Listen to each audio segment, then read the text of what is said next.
Hello, ladies and gentlemen. This is a flip lesson on dubbing and voiceover techniques. We're going to go through a bit of theory and then we are going to show an example of how to do such a thing.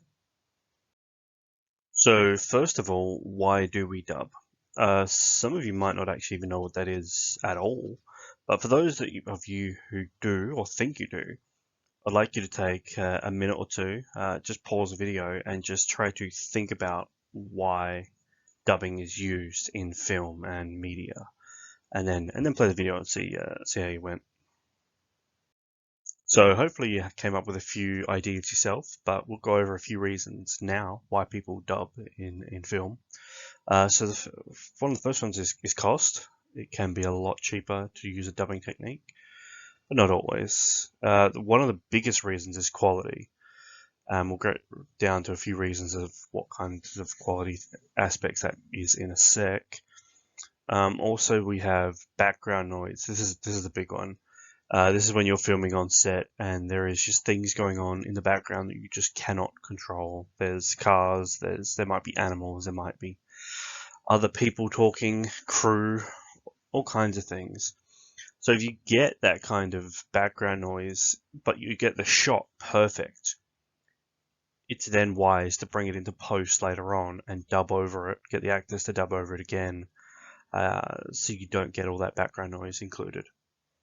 Another major reason is translation. A lot of dubbing that most people have heard of is dubbing movies from one country into another's language. So here in Australia, we would, if you want to watch a drama from, a Spanish drama, like a telenovela, you would have to have that translated into English, and people need to do that. And then they dub over the top of it. They talk in English over the top of it, what they're saying.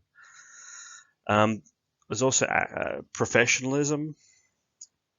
So sometimes people in a clip might not be of the most professional nature in what they say.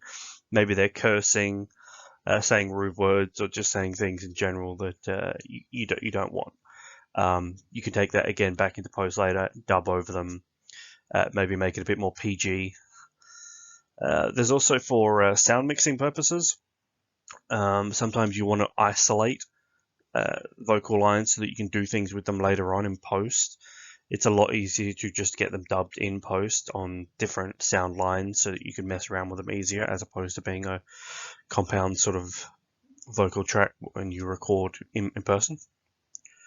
And sometimes it's really hard to get a microphone in the actual shot itself. If you want to get really good sound quality, if a guy's riding by on a horse, really hard to get a mic in there to pick up what he's saying on the horse as he runs by.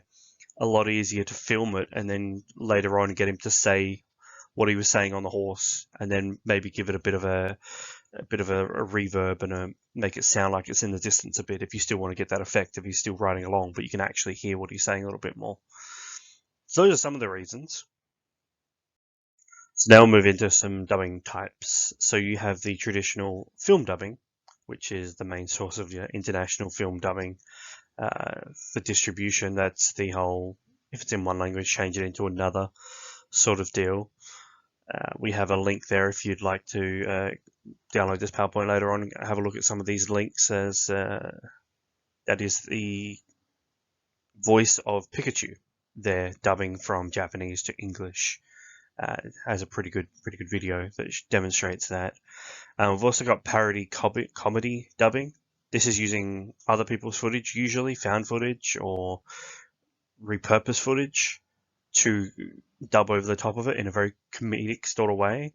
Again, there's a link there of Snoop Dogg doing this, which is pretty good. Then you've got educational and documentary dubbing, which technically is voiceover, but is still in the same field. That is where you'd send a camera crew out to a location, either like in the Sahara, take pictures, video of animals, or like to a chocolate factory we've got there of how they make chocolate. You send the camera crew around, they take video of it all, they bring it back to the studio, and then they'd usually get a celebrity in or someone to, like David Attenborough, to voice over it afterwards. This is very good for cost reasons. You don't have to actually get the voiceover actor to go into the place themselves, wherever they're filming. You just bring them into the studio, or they can even do it from home. Much more cost effective. So we're going to move on to the script aspect of this. When you're dubbing, you do normally want a script for whoever is dubbing over the top. It can be as simple as a layout like this. You just write down for the first sentence, how long is it going to take for that person to say that line? Is it 2, is it 3 seconds? And the next person, how long is it going to take for them? And once you time that all out, you can work it into the runtime. You can figure out exactly who's saying what when. It's also good for records later on, as you'll see. But now we're going to move into an example of how you would actually go about dubbing something. Okay, welcome to Premiere Pro. We've worked with this before as a video editing software. Today I'm specifically going to show you how to use it for video dubbing or voiceover. And to start, we are going to come down here into the import area and import that PowerPoint that I literally just showed you. So this is that PowerPoint. I can drag it in here into the timeline, and you will see if I run through it. This is literally what we were just showing. So down here is the timeline.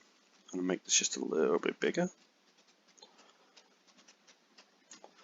The top part here, the blue part, that is the video, and the bottom part there, those sound waves there, that is the sound. And I'm actually going to unlink them, which is unlink. So now I can move them around separately. So I put the video up there, and the sound here. I can isolate the sound. So I already recorded the sound. You've heard it. You've listened to it. There are aspects of it that I might not have liked though. So if I wanted to re-record the entire thing, I could come in here without destroying the video. I just mute that. So that is muted. That sound no longer will play at all. And come down to the line below it and hit voiceover. Now I want to go to a part in the timeline where I don't think was very good and I want to redo. So maybe I just want to redo it literally from the start. I didn't like the opening. I want to redo the opening. So I can come down here and hit voice record, and then it will give you a countdown timer to work in exactly what time it's going to start. You'll see 3, 2, 1 and all that. And then you just go from there. So I'll just show you here.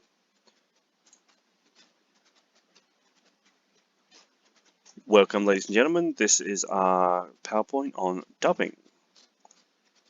And then I can just hit stop. Maybe that's all I want for now. And if I want to really zoom in, you can see that the sound waves from what I just recorded there and my original are very different. This probably means the timing is way off.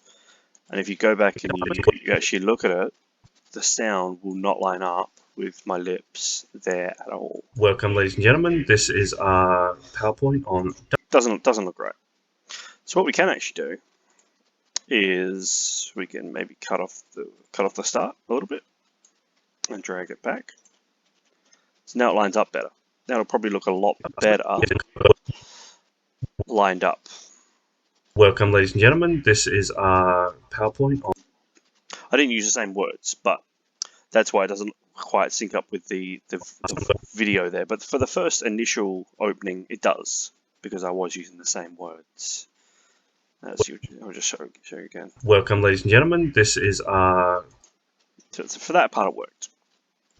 But there's more you can do. Instead of cutting it off, you could speed it up.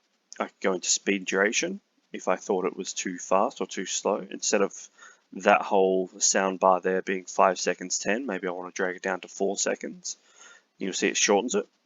Now it'll become much faster. As you Welcome, ladies and gentlemen. This is our PowerPoint. Sounds a little bit ridiculous. Don't really want that. I don't really like that bit at all, actually. So I'm going to get rid of that completely. Dubbing over, one of the hardest things to do is to dub over video that already exists. To try and match it up to the lips is incredibly hard, and that's why we use that script format. But let's say we recorded. I'm just going to record something again real quick. No, so once that 3, 2, 1 goes down, so we're just going to record this bit here, And then I'll show you that if you wanted to replace this part, so this is the original, and you don't want to get rid of all of it, maybe you just want to get rid of a part.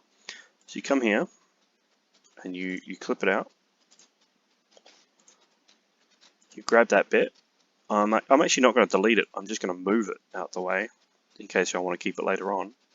And you put the part that you recorded, that you dubbed over, and you just put it in. So this part here I want to mute, because I don't want that anymore. Redo that. Now when you play that through, it'll be the original, and then the part that you just dubbed, and then back to the original again. So we're just going to record this bit here. We're going to go through a bit of theory, and then we are going to see. And in essence, that is all you really need to know about how to dub over video. Thank you.